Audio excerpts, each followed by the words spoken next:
ہماری جدوجہد کی سب سے بڑی بدقسمتی یہی تھی کہ پیپلز پارٹی کی قیادت بے نظیر جیسی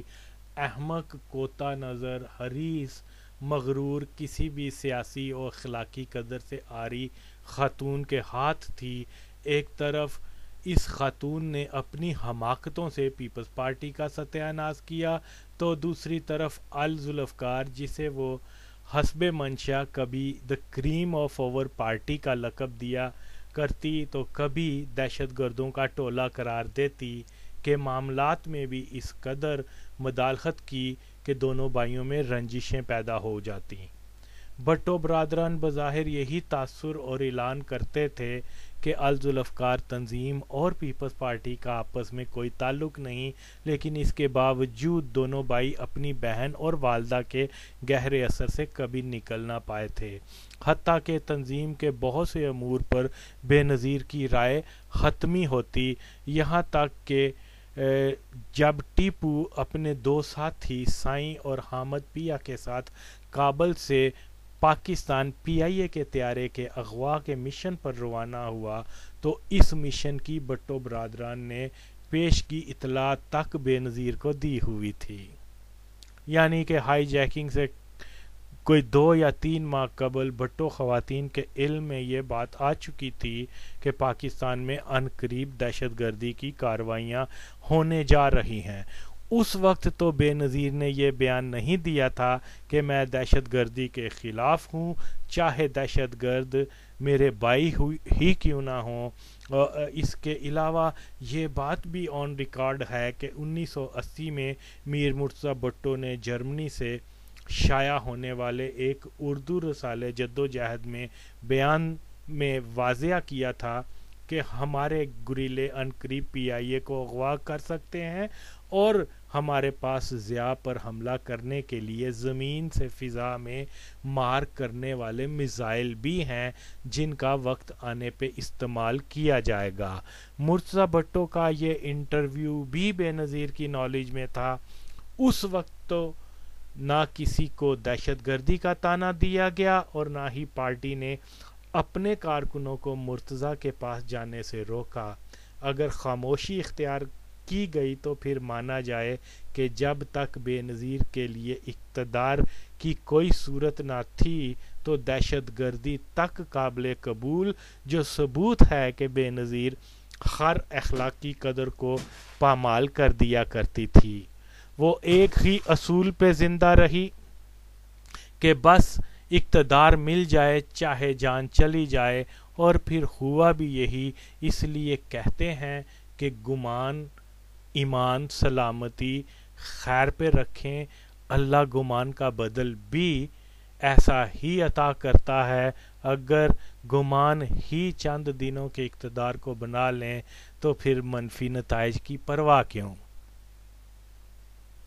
یہ بھی سچ ہے کہ اگر بے نظیر اپنے بھائیوں کو مہم جوئی سے باز رکھتی تو میں جانتا ہوں کہ دونوں بھائیوں کے دلوں میں بڑی بہن کے لیے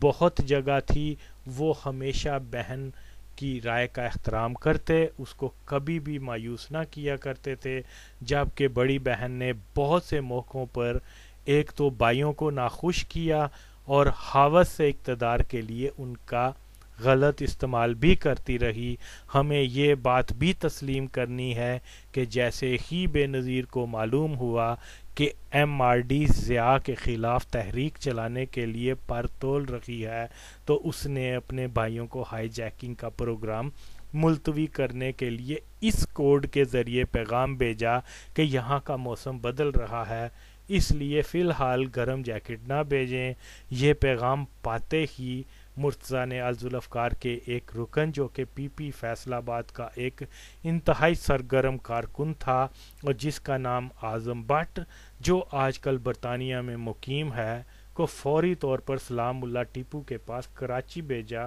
کہ وہ فی الحال ہائی جیکنگ کے مشن پر عمل نہ کرے۔ ٹیپو نے مرتضی کا پیغام سن کر جواب دیا کہ میری ساری تیاریاں مکمل ہیں، مرتضی کو جا کر بول دو کہ ٹیپو کوئی بزدل انسان نہیں ہے جو پیچھے ہٹ جائے۔ ٹیپو نے تنظیمی آرڈر کو نظر انداز کرتے ہوئے بھی ہائی جیکنگ کر ڈالی تو اس کا مطلب ہرگز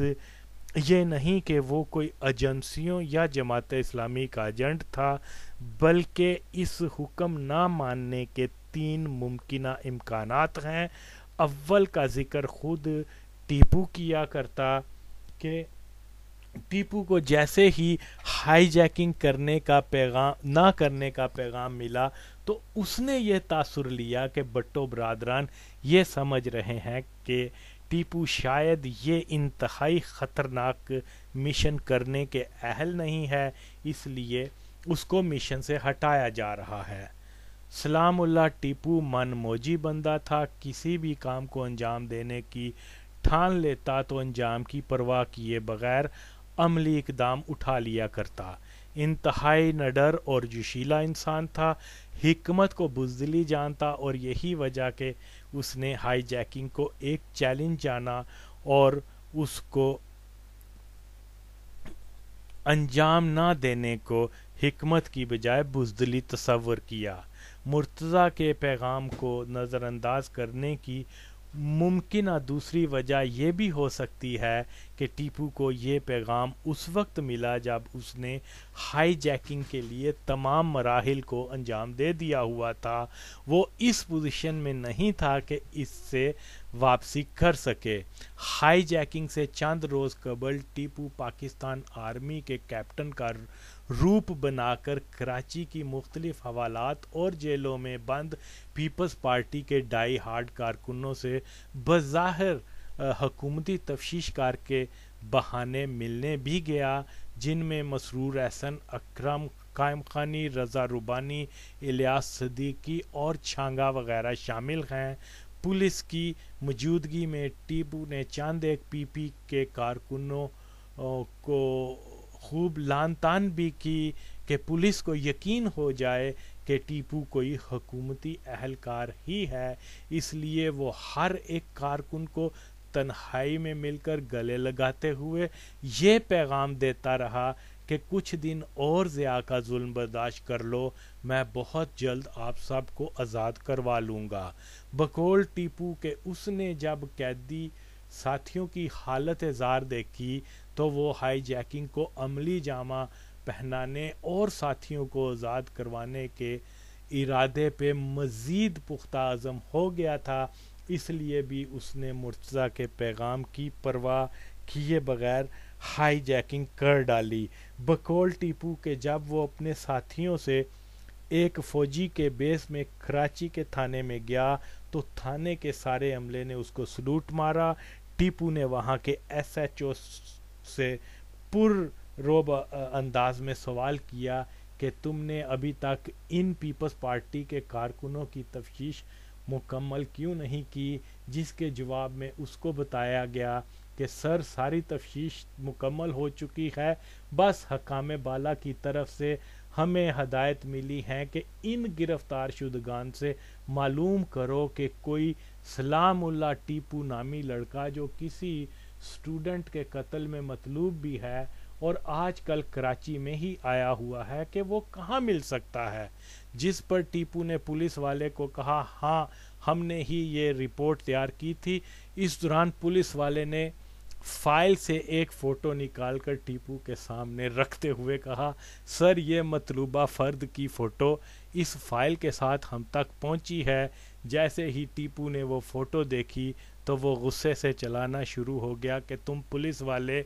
مخبری کے بغیر تو کسی کو نہیں پکڑ سکتے، چاہے ملزم آپ کے سامنے ہی کیوں نہ بیٹھا ہو۔ میں 2 دن کے بعد دوبارہ تھانے آؤں گا اور اگر ٹیپو گرفتار نہ ہوا تو تم سب کی نوکری خطرے میں ہوگی۔ ٹیپو ایک ایسا کردار تھا جو ہر دم خطروں سے کھیل کر اپنا دل بہلایا کرتا تھا۔ اس زمانے میں ٹیپو کو پکڑنے کے لیے ایک طرف تو تمام ایجنسیاں متحرک تھیں تو دوسری طرف اس کے محلے کے جماعت اسلامی کے گنڈے اور جاسوس بھی ہر دم اس کی طاق میں رہتے تھے۔ کراچی شہر کے تمام راستوں پہ جو چیک پوسٹ تھے ان کو بھی ٹیپو کے بارے میں واضح ہدایت تھی کہ یہ بندہ نکلنے نہ پائے۔ بہرحال ٹیپو مطلوبہ افراد کی ٹاپ لسٹ میں تھا۔ ٹیپو جانتا تھا کہ گرفتاری کا مطلب بدترین تشدد اور پھانسی ہی ہے، اس لیے میں خیال کر سکتا ہوں کہ ہائی جیکنگ کر کے پاکستان سے نکلنے کا آپشن ہی اس کے نزدیک شارٹ کٹ ہو سکتا تھا کہ زمینی راستے کراچی سے کابل یاترا اس کے لیے پل پل موت کو دعوت دینے کے مترادف تھی۔ میں اور تاج الدین سجاد لیبیا سے گریلا تربیت حاصل کرنے کے بعد جنوری 81 میں واپس پاکستان آئے تو معلوم ہوا کہ ہم لیبیا سازش کیس میں مارشل لا حکومت کو مطلوب ہیں اور ہماری گرفتاری کے لیے جگہ جگہ چھاپے مارے جا رہے ہیں۔ لاہور میں رہنا بہت رسکی تھا، اس لیے میں اپنے چھوٹے بھائی آغا نوید مرحوم کے ساتھ کراچی چلا آیا۔ انہی دنوں پیپلز پارٹی لاہور کے ایک رہنما قیوم نظامی صاحب بھی کراچی بٹو خواتین سے ملنے آئے ہوئے تھے، اس لیے وہ نوید کے ساتھ ان سے ملنے چلے گئے۔ اس ملاقات میں نوید نے بیگم صاحبہ اور بے نظیر سے علیحدگی میں میرے متعلق بات کی تو نوید کو بتایا گیا کہ کچھ دنوں تک کوئی بڑی خبر آنے والی ہے جس سے پاکستان میں کوئی تبدیلی آ سکتی ہے۔ اپنے بھائی کو یہ میسج دو کہ وہ کسی نہ کسی طرح سے محفوظ رہے، اور اگر کوئی ڈرامائی تبدیلی نہ آ سکی تو پھر وہ مرتضیٰ کے پاس کابل چلا جائے۔ انہی دنوں میری ملاقات راول پنڈی کے کارکن حامد پیا مرحوم سے بھی ہوئی، جو ہمارا دور کا رشتہ دار بھی تھا۔ وہ کافی گھبرایا ہوا تھا۔ اس نے بتایا کہ بٹو کے عشق میں ہم جیے بٹو کے نعرے لگاتے لگاتے زندگی کے اس موڑ پہ آ چکے ہیں جہاں سے واپسی کے سارے راستے بند ہو چکے ہیں۔ پیا نے مجھے بتایا کہ تمہاری باتوں میں ہمارے ایک پاگل پن کی حد تک جوشیلے ساتھی عالمگیر کی جھلک پائی جاتی ہے۔ میرا خیال ہے کہ تم دونوں کی ملاقات کروا دوں، اس لیے کل تم 2 بجے کراچی زو میں شیر کے پنجرے کے پاس آ جانا، میں تمہاری ملاقات عالمگیر سے کرواؤں گا۔ اگلے دن میں 2 سے 4 بجے تک زو میں تھا مگر حامد نہ آیا۔ کچھ دنوں کے بعد ریڈیو پر سنائی دیا کہ PIA کا طیارہ اغوا ہو گیا ہے اور اغوا کار نے اپنا نام عالمگیر اور اپنا تعلق پیپلز پارٹی سے بتایا ہے۔ پاکستان میں ہائی جیکنگ کے موضوع پر مختلف آراء پائی جاتی ہیں، کہیں ایجنسیوں کا کارنامہ، کہیں سوویت یونین اور افغان خاط کی کارروائی، کوئی اس کو اسلام خطرے میں ہے کے طور پر دیکھتا رہا ہے۔ بہرحال ہائی جیکنگ سے بٹو برادران الذوالفقار ٹیپو کی نسبت جتنے منہ اتنی ہی باتیں سننے میں آتی رہی ہیں، اور شاید یہ قصہ لامتناہی کی ایک کڑی بن جائے۔ جہاں تک میری معلومات ہیں تو پاکستان کی قومی ایئر لائن کے کسی طیارے کو اغوا کرنے کا سب سے پہلے آئیڈیا جس بندے نے دیا تھا اس کا نام احسان بٹی ہے۔ تنظیم میں اس کو دلبر کے نام سے جانا جاتا ہے۔ جیسا کہ میں پہلے بیان کر چکا ہوں کہ احسان بٹی کو راجہ انور یہ کہہ کر کابل لایا تھا کہ وہ اس کو جرمنی بھیج دے گا، اور جب شاہ نواز بھٹو کو معلوم ہوا کہ احسان بٹی جرمنی جانے کے لیے کابل ہمارے پاس آیا ہے تو اس نے واضح طور پر احسان بٹی کو کہہ دیا تھا کہ تم ایک گریلا تنظیم میں آئے ہو، ہم کوئی ٹریول ایجنٹ نہیں کہ لوگوں کو نوکری کے لیے یورپ بھیجیں۔ تم نے اگر تنظیم میں شمولیت نہیں کرنی تو واپس چلے جاؤ۔ شاہ نواز نے بہت سخت الفاظ میں احسان بٹی کو وارن کیا، جس کی وجہ سے احسان بٹی بہت دباؤ میں آ گیا تھا، اور وہ اکثر ساتھی بھی اس پر طنز یا فکرے کستے رہتے کہ یہ انقلاب لانے نہیں بلکہ جرمنی میں نوکری کرنے کے لیے ایک گریلا تنظیم میں شامل ہوا ہے وغیرہ۔ احسان بٹی یہ تاثر ختم کرنے کے لیے اپنی سیاسی جدوجہد اور کٹر بٹوئسٹ ہونے کے ثبوت میں ہمہ وقت کوئی نہ کوئی بہادری یا اپنی ضیاء حکومت کے خلاف جدوجہد کی فرضی داستانیں سناتا رہتا تھا۔ احسان بٹی بڑے بڑے دعوے کیا کرتا کہ کسی طرح سے اس کی اہمیت کا سکہ جم جائے۔ کبھی یہ دعویٰ کرتا کہ فلاں جنرل یا جج میرے ماموں کے گھر آتا جاتا ہے، اس لیے اس کو قتل کرنا بہت آسان ہے اور میں ہر وقت یہ مشن بآسانی کر سکتا ہوں۔ جب شاہ نواز کو معلوم ہوا کہ احسان بٹی ایسے دعوے کرتا پھرتا ہے تو اس نے احسان بٹی کو بلا کر سوال کیا کہ کیا تم جانتے ہو کہ قتل کرنے کے لیے کم از کم پستول چلانا اور نشانہ بنانے کی ضرورت ہوتی ہے؟ تم اس پستول سے کوئی 5 میٹر دور رکھی ایک پرانی کرسی پر فائر کرو تاکہ معلوم ہو سکے کہ تم پستول چلانا جانتے اور نشانہ بھی بنا سکتے ہو۔ جیسے ہی بٹی نے 6 عدد فائر کیے اور ایک بھی ہدف نہ پا سکا تو شاہ نواز نے پستول اس کے ہاتھ سے چھین کر بلند آواز میں کہا کہ فائر کرنے سے قبل تم تو شتر مرغ کی طرح آنکھیں بند کر لیتے ہو، بس بس جانے دو، دیکھ لیا تمہارا یہ انداز، خبردار آئندہ سے ایسی بے تک کی جھوٹی باتیں نہ کرنا۔ اس واقعے سے بٹی کی مزید جاگسائی ہوئی، لیکن وہ بھی باز نہ آنے والا اپنے استاد راجہ انور کی مثل ڈیٹ اور جھوٹا انسان تھا کہ ایک دن ٹیپو اور بھٹو برادران کی موجودگی میں احسان بٹی نے یہ دعویٰ کیا کہ جنرل ضیاء کے طیارے کا پائلٹ میرا ایک نزدیکی رشتہ دار ہے جو میرے کہنے پہ ضیاء کو کسی موقع پہ بھی اغوا کر کے کابل لا سکتا ہے۔ جیسے ہی ٹیپو نے یہ بات سنی تو وہ غصے میں بٹی پر برس پڑا اور کہنے لگا کہ اس بات کو پہلے کیوں نہیں بتایا کہ ہم بہت پہلے ضیاء کو اغوا کر لیتے۔ اگر تم اپنے دعوے میں سچے ہو تو چلو میں تمہارے ساتھ پاکستان جا کر اس قریبی نزدیکی رشتہ دار کو ضیاء کو کابل لانے کا کہتا ہوں۔ یہ سنتے ہی احسان بٹی گھبرا گیا اور فوری اپنا بیان بدل کر کہنے لگا، اصل میں مجھے یاد آیا اس رشتہ دار کی حالیہ پوسٹنگ PIA میں ہو چکی ہے۔ ہاں البتہ میرا رشتہ دار کسی طیارے کی ہائی جیکنگ میں بہت معاون ثابت ہوگا۔ ہم کابل سے ایک گروپ بنا کر پاکستان جاتے ہیں اور وہاں میں اپنے رشتہ دار کی مدد سے جہاز میں اسلحے کا بندوبست کروا دوں گا اور جیسے ہی طیارہ ٹیک آف کرے گا ہم اس اسلحے کو لے کر کاکپٹ میں داخل ہو کر طیارہ کابل لے آئیں گے۔ جیسے ہی احسان بٹی کا یہ بیان ختم ہوا تو ٹیپو نے زوردار کہکا لگایا اور بٹی کے سر پر ایک ٹھاپ دے کر کہا، ابے اپنی شکل تو نے کبھی دیکھی ہے جو تو ہائی جیکنگ کرنے کا خیال دل میں لے آیا؟ تو 2 قدم سیدھا چل نہیں سکتا، پستول چلاتے وقت تیرے ہاتھ کانپتے ہیں، آنکھیں بند ہو جاتی ہیں، تو کیا ہائی جیکنگ کرے گا؟ اس واقعے کے بعد ٹیپو نے بھٹو برادران سے کئی ملاقاتیں کی اور بتایا کہ ہائی جیکنگ کا آئیڈیا کوئی برا نہیں ہے، اس پر عمل کیا جا سکتا ہے۔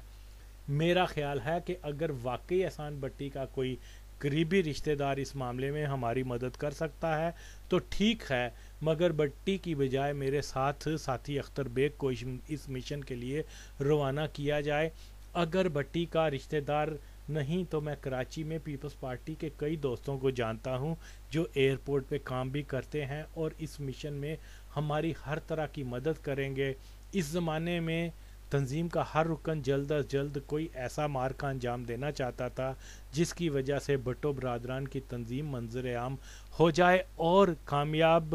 مشن انجام دینے کی وجہ سے قیادت کی نظر میں اعلیٰ مقام پا جائے۔ ایک طرف احسان بٹی قیادت سے ہائی جیکنگ کے پلان کو سر انجام دینے پہ اصرار کرتا رہتا تو دوسری طرف ٹیپو بھی اسی کوشش میں تھا۔ بھٹو برادران نے احسان بٹی کو کہا کہ آپ اپنے قریبی رشتہ دار سے رابطہ کرو اور اگر وہ اس مہم میں ہمارا ساتھ دیتا ہے تو تم 3 ساتھیوں کو منتخب کرو اور مشن پر روانہ ہو جاؤ۔ ظاہر ہے کہ احسان بٹی کا کوئی رشتہ دار نہ تو ضیاء کا پائلٹ تھا اور نہ ہی PIA میں کسی کلیدی عہدے پر تھا۔ ٹیپو کیونکہ فطرتی طور پر نڈر اور مہمجو تھا، اس لیے احسان بٹی کے دیے ہائی جیکنگ کے آئیڈیا کو عملی شکل دینے کے لیے بھٹو برادران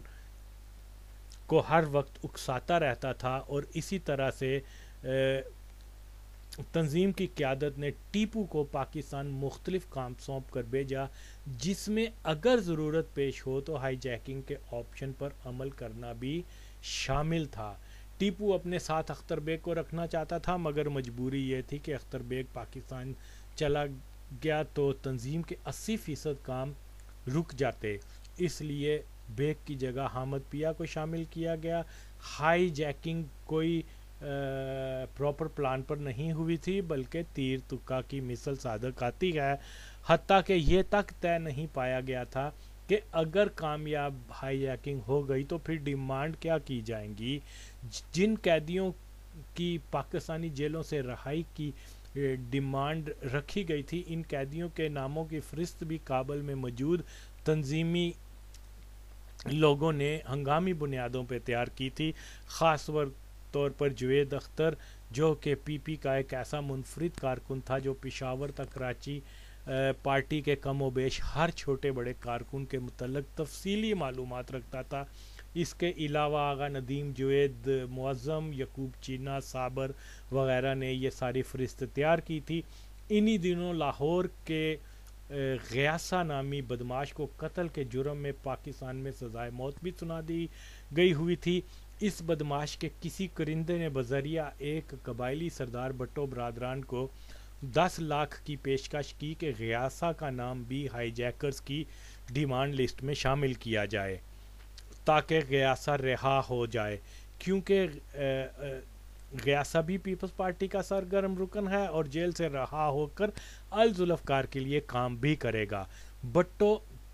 برادران کو جب معلوم ہوا کہ اس بدماش کا پیپلز پارٹی سے کوئی تعلق نہیں بلکہ یہ کسی زمانے میں جماعت اسلامی سے منسلک رہا ہے، تو یہ آفر رد کر دی گئی۔ دمشق میں میں جب اردو کاغذات شاہ نواز کو سنا رہا تھا تو ان کاغذات میں سے ایک خط شاہ نواز نے مجھے دکھاتے ہوئے کہا کہ یہ لیٹر تمہارے لاہور شہر کے ایک پارٹی لیڈر کا ہے جس میں غیاسہ کو پی پی کا کارکن ہونے کی وجہ سے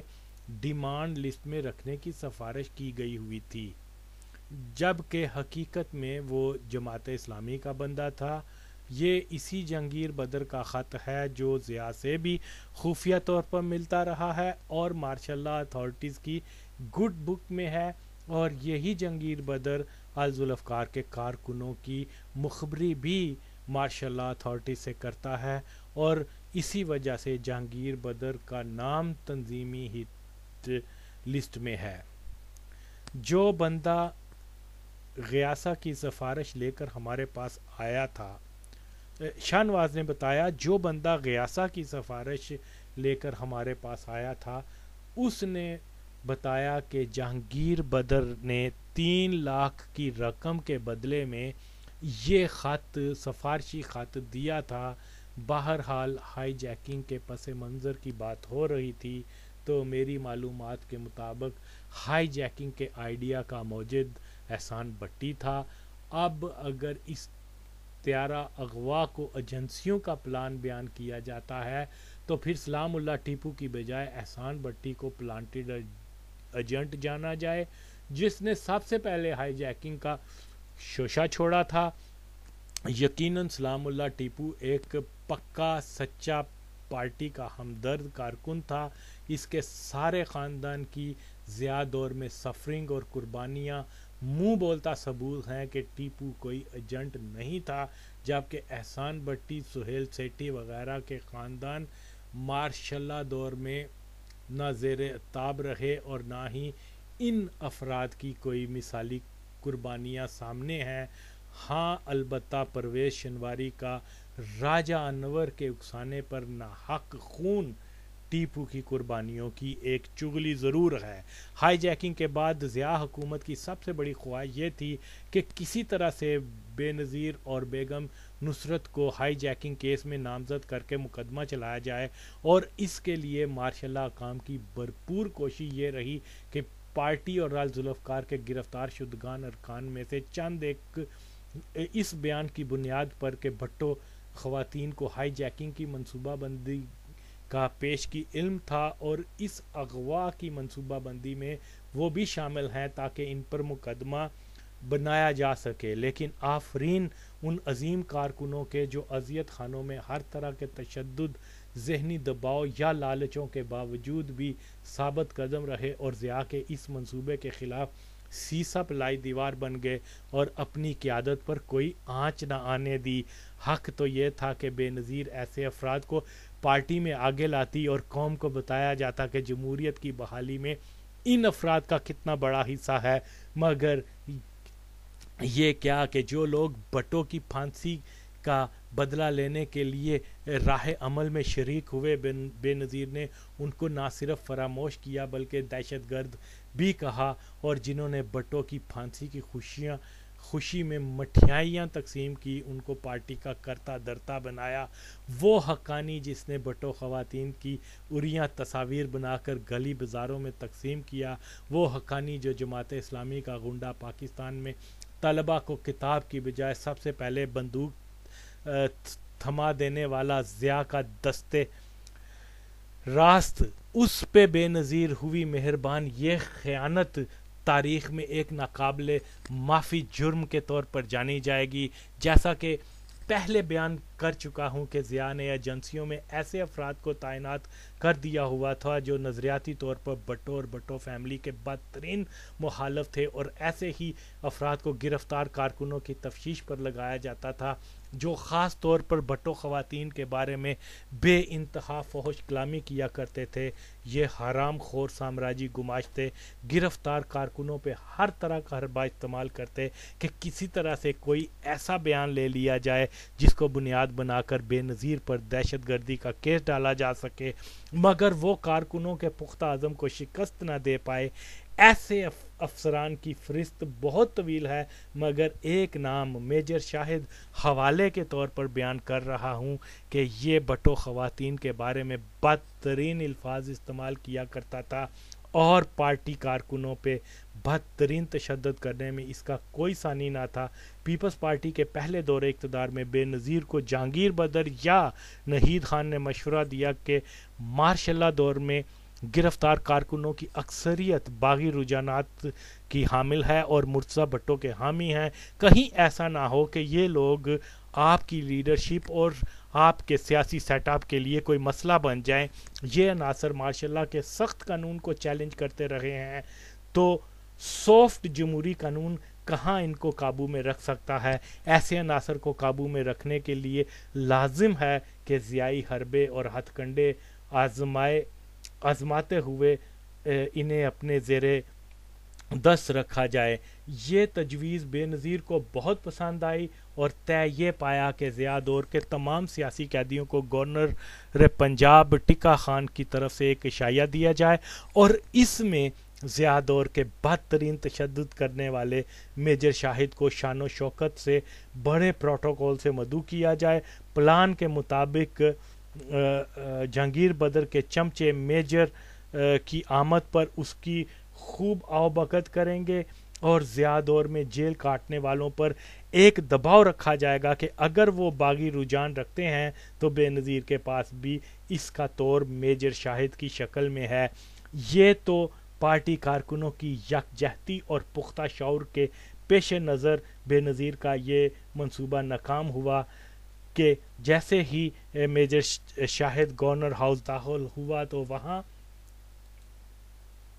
پر موجود کارکنوں جاوید اختر، آغا نوید، باقر شاہ، شاہدہ جبیں وغیرہ نے ایسا ہنگامہ کیا کہ میجر شاہد کو اپنی جان کی پڑ گئی اور وہ وہاں سے فرار ہو گیا۔ یہ واقعہ سن کر بھی جو لوگ بے نظیر کو ایک عظیم رہنما کا درجہ دیں تو خدا کے لیے یہ تو بتا دیں کہ احسان فراموشی عظمت کے کس اصول کی بنیاد ہے؟ جو لوگ کل تک مصائب کے پہاڑ اس لیے سہ گئے کہ قیادت پہ کوئی آنچ نہ آئے، اور اس ہی قیادت نے وقت آنے پر ان عظیم سپوتوں کو ذلیل و رسوا کیا اور ضیاء کی باقیات کو شان و شوکت بخشی، اور پھر یہ دعویٰ کہ میں ضیاء کی باقیات کو ختم کر کے دم لوں گی۔ اگر میں اس جھوٹے دعوے کو منافقت کا نام نہ دوں تو پھر بے نظیر کے حامی ہی بتا دیں کہ اس عمل شرمندگی اور دل شکنی کو کیا نام دیا جائے۔